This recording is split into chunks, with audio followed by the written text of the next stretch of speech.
주님께서 여러분과 함께 요한이 전한 거룩한 복음입니다.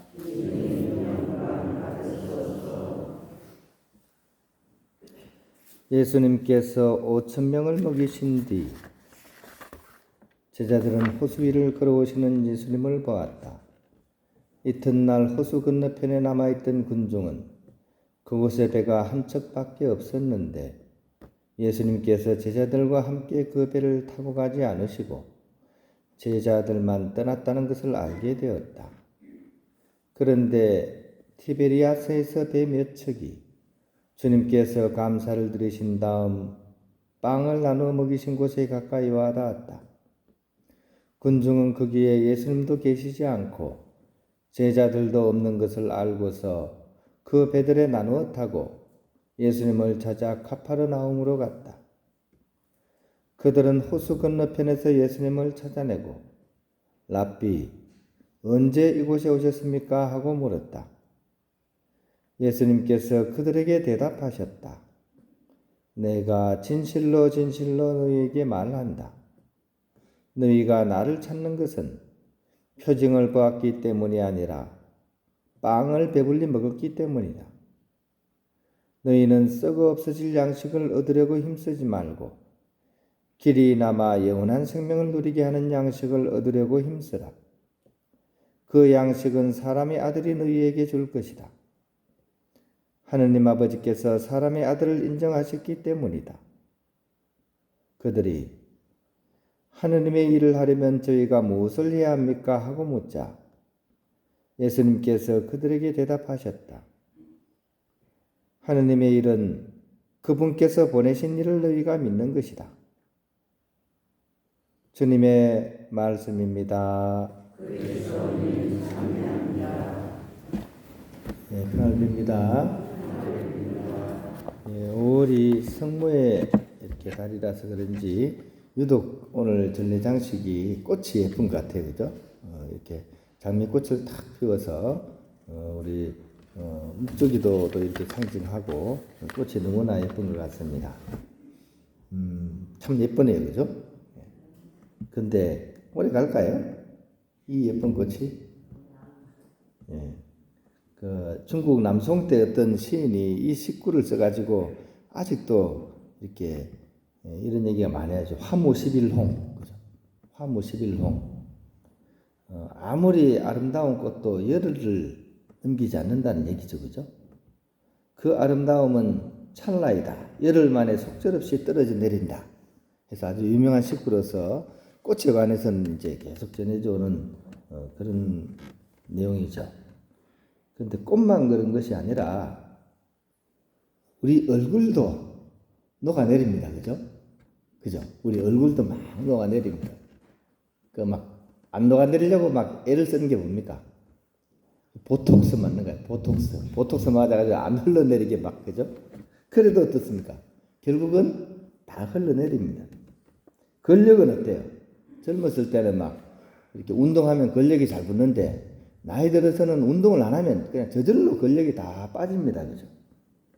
그죠? 얼굴도 녹아내리고 근력도 점점 이제 떨어지고, 그죠? 참 슬프죠, 그죠? 안 그렇습니까? 안 우울합니까? 근데 꼭 그런 것만은 아닌 것 같습니다. 오히려 그것을 통해서 우리가 인생의 핵심이 되는 것을 배울 수가 있기 때문입니다. 어떤 거냐면, 세상 것은 영원한 것이 없구나. 그리고 내 인생도 바로 그처럼 흘러가는구나 하는 겁니다. 그죠?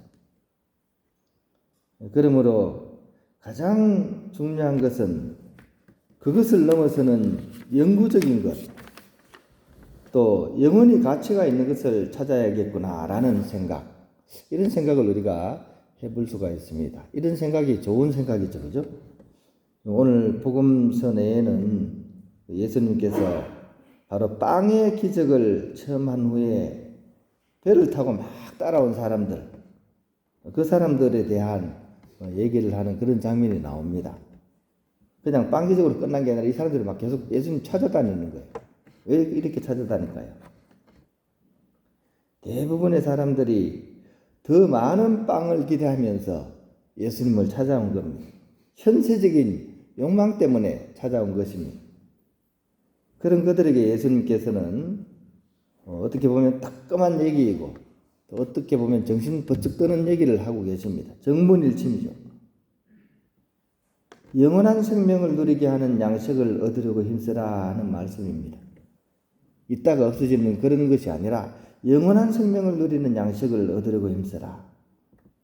이런 예수님 말씀을 우리는 귀를 열고 마음을 다해서 이렇게 믿을 수 있어야 됩니다. 영원한 생명을 누리게 하는 양식이 있다는 사실을 믿어야 됩니다. 이런 믿음이 있어야 영적인 거듭남이 가능합니다. 시간은 흘러 2000년이 더 훌쩍 지났습니다. 사람들의 머리는 훨씬 똑똑해졌습니다. 그러나 빵에 대한 욕구는 옛날 사람보다 훨씬 커진 그런 현대인들입니다.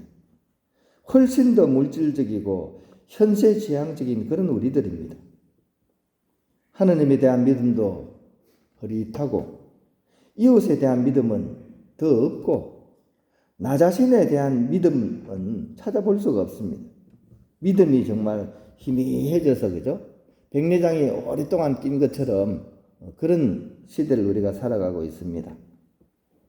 그런데 이것은 반대로 우리로 하여금 진정한 믿음의 가치가 더 귀하고 소중하다는 의미를 우리에게 전해주고 있습니다. 오늘 복음을 우리가 읽으면서 우리가 다른 어떤 것이 아닌 영원한 생명, 또 영원한 생명을 주는 양식, 그것에 대한 믿음을 가지고 예수님께서 바로 그 믿음 그 자체라는 사실을 우리가 믿어야 될 대상이라는 그 자체를 우리가 기억했으면 좋겠습니다. 하느님의 일은 그분께서 보내신 일을 너희가 믿는 것이다 하는 말씀을 다시 한번 마음에 새겨봅니다.